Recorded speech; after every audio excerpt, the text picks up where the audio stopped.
mu nekk jàngat yu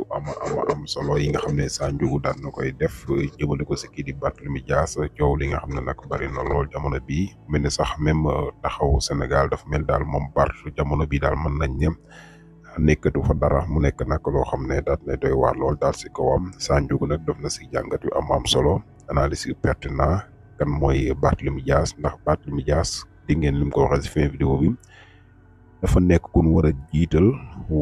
moom moo war a jiite dafa am ay doomu aadama yoo xam ne waruñu di jiite bu ñu jiitee rek mën nañoo def li nga xam ne moo di musiba si seen i kàddu wala seen i jëf maanaam ni ñuy doxalee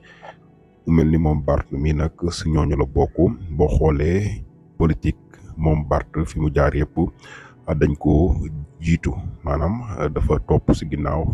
ñu daal di koy jiite. digganteem ak Khalifa Ababacar Sall waaye digganteem ak bi mu ànd ak kii di premier ministre Ousmane Sonko mu mel ni nag loolu ay mbir la yoo xam ne ñu bari bàyyiwuñ si xel moom Sa Ndiogou daan na si ñëw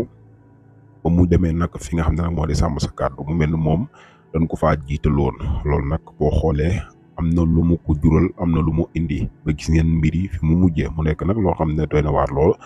jàngat bu am solo daal la si kii di Sa Ndiogou daal di amal mu nekk jàngat bu pertinent comme Sa Ndiogou ni mu koy defee saa su nekk rek comme ni ñu leen koy waxee moom